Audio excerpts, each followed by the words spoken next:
Hi, I'm Chris Forbes here at the Byrd Polar Research Center at The Ohio State University. Today, iMix goes green.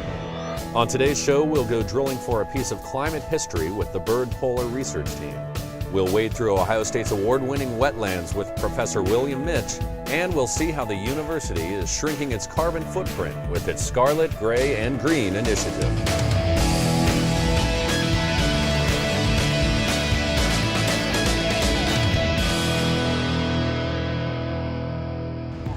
Like the rings of a tree, this piece of ice contains clues to our climate's ancient history. Lonnie Thompson and his wife Ellen have spent their careers unearthing the past to protect our future.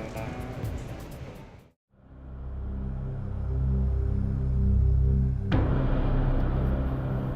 believe in the 21st century, we as human beings will face two major issues. One is one that we've had for some time, and that is how do we get along with each other.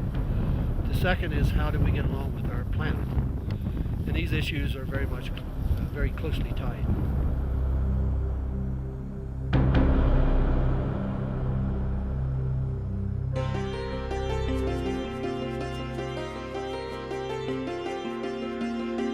The samples come from the highest mountaintops on Earth, and the reason we go there is because it's cold.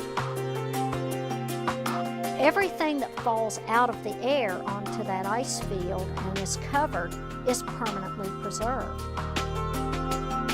The records in the ice, as I say, I believe it's the best recorder that we have.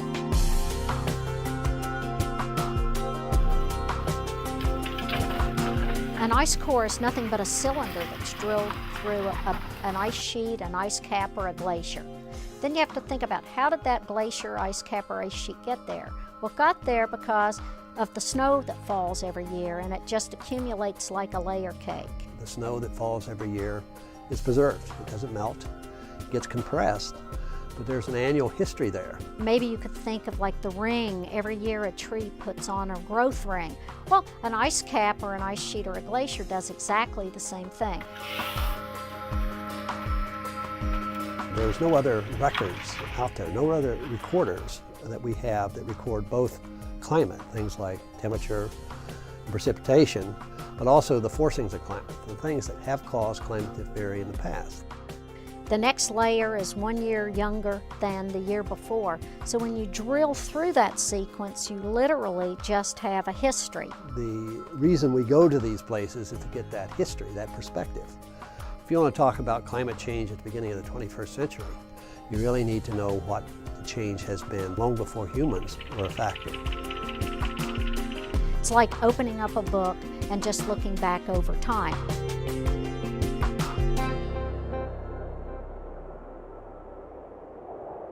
The idea initially was, okay, we have records out of Antarctica, we have records out of Greenland. Why don't we try to connect them with something halfway between?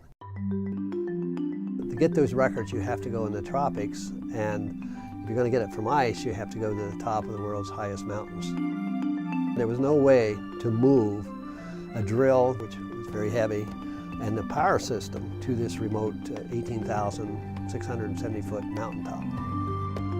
Ohio State has been the world leader in the development of lightweight drilling equipment. We have to move 6 tons of equipment. That means we have to deal with customs in shipping that equipment. Lonnie had to take all this into the field initially on pack animals. So we had to develop a winch system that could be broken down into units of 70 pounds or less so that they could be put on mules or horses and taken into the field. When you get to the base of the mountain where you're going to drill, to move a team up to 23,500 feet, you've got to build camps, food, medical. We have satellite-linked phones, telephones, but we know that there's no one going to come if you call. So you have to be totally self-sufficient.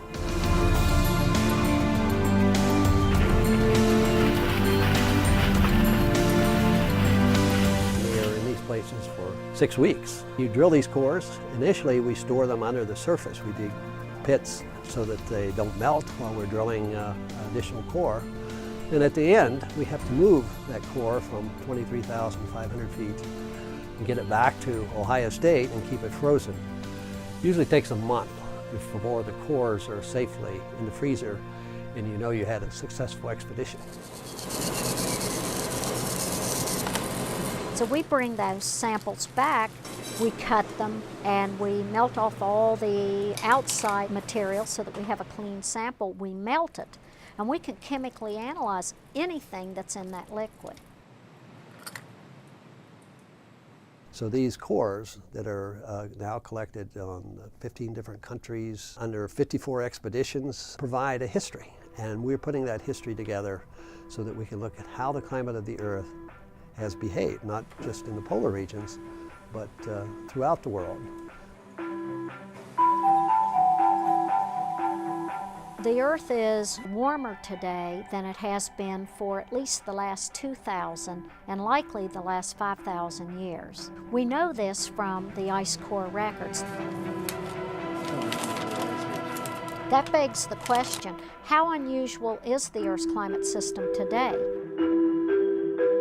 The fact that it's changing, you know, that's not unusual because it's always changed. And glaciers have always advanced and retreated as climate of the planet has changed. What's compelling is a rate of change that we haven't seen, certainly in the 2,000-year history that we have from these ice cores. It's not the fact that, you know, you can look at a glacier like McCall or Quelccaya is retreating. It's that in the tropics, every glacier is retreating. It's the scale of those changes that is so compelling.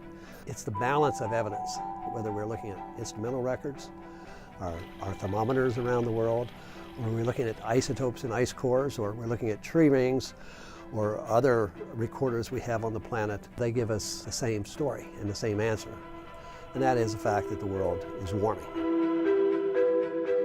There is no political agenda that the glacier has for the way it's responding. So it's a very clear, simple message, but I think a very convincing message because everyone can see it. And that's the beauty of the ice. When we come back, we'll warm it up at the Ohio State Wetlands Research Park.